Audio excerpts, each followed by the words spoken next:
mbokki del si daal rek dikkaat ci li nga xamante ni moo yëngal réew mi muy kàddu yu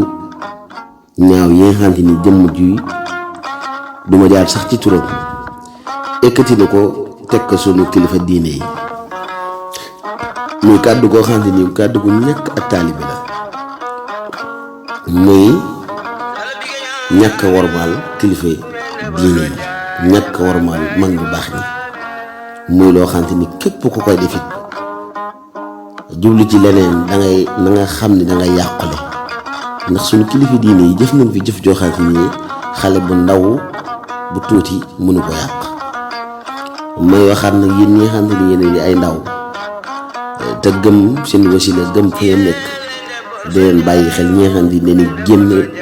di wàññi seen pas-pas ñi wàññi seen pas-pas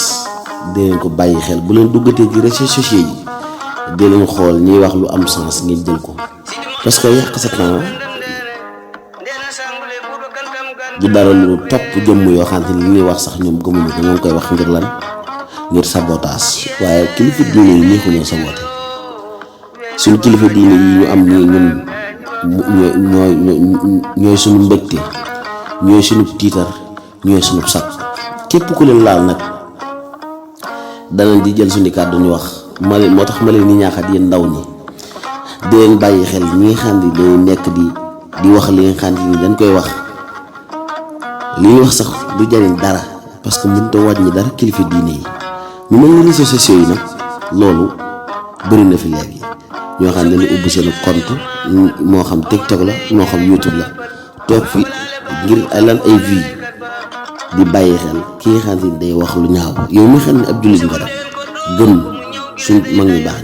ni ñooñu boo leen toppatoo bu leen faale ndax ñooñu vie yooyu ñu ciy dabu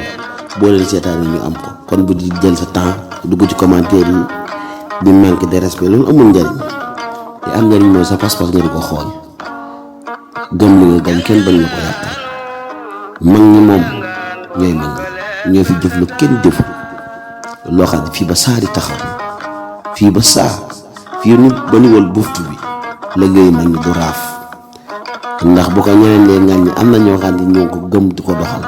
kon nañ koy bàyyi xel bu baax nañ bàyyi xel réseaux sociaux yi mu ngi duggatee ñu ni topp